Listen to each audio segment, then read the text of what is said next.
কক্সবাজার শহরে BGB camp এলাকায় কিশোর গ্যাংয়ের যোগ না দেওয়া সাকিব নামের এক যুবককে ছুরিকাঘাত করে হত্যা চেষ্টার অভিযোগ উঠেছে।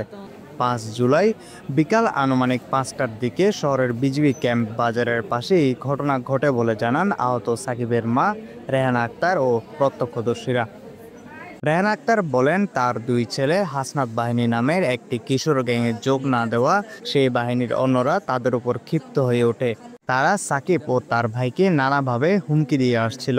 সর্বশেষ 5 তারিখ বিকালে সাকিব নাস্তা করতে বিজিবি ক্যাম্প বাজারে আসলে গ্যাং এর 20 থেকে 25 জন হামলা করে সাকিবকে ছুরিকাঘাত করে নিয়ে যেতে চাইলে স্থানীয়রা গুরুতর আহত অবস্থায় তাকে উদ্ধার করে সদর হাসপাতালে চিকিৎসার জন্য নিয়ে আসে।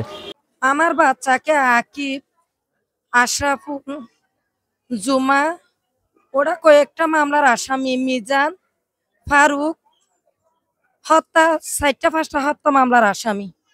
ওরা আমার বাচ্চাকে বিডিআর ক্যাম্প স্টেশনে উঠাইয়ে নিয়ে যাওয়ার জন্য বিষ-পঁচজ্য মেরে রক্তাক্ত করে সিএনজি ভরে নিয়ে যাচ্ছে। তখন মানুষ উদ্ধার করে আমার বাচ্চাকে মেডিকেলে আনে।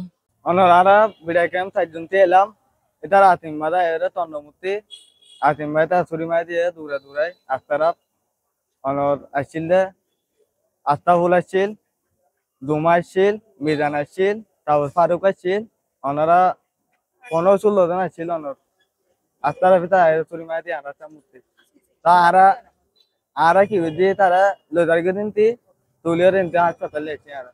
এদিকে সর্বশেষ খবর অনুযায়ী সাকিবকে উন্নত চিকিৎসার জন্য চট্টগ্রামে প্রেরণ করা হয়েছে।